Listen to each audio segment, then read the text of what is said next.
છોટાઉદેપુરમાં પોલીસે ગેરકાયદેસર ખનીજ વાહન રોકી 4 ટન વધુ બેન્ટોનાઇટ મળતા કાર્યવાહી શરૂ કરી છે।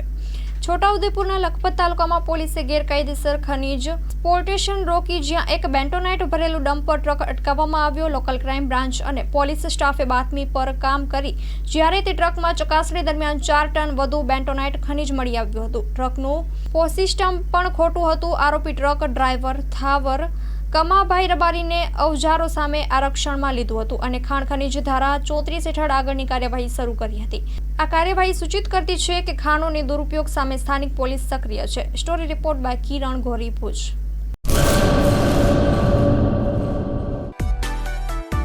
માં motor driving, safe and sure driving. Driving એ શોખ સાથે આપની મોટી જવાબદારી પણ છે। અમારા ઇન્સ્ટ્રક્ટર દ્વારા સચોટ અને સરળ માર્ગદર્શન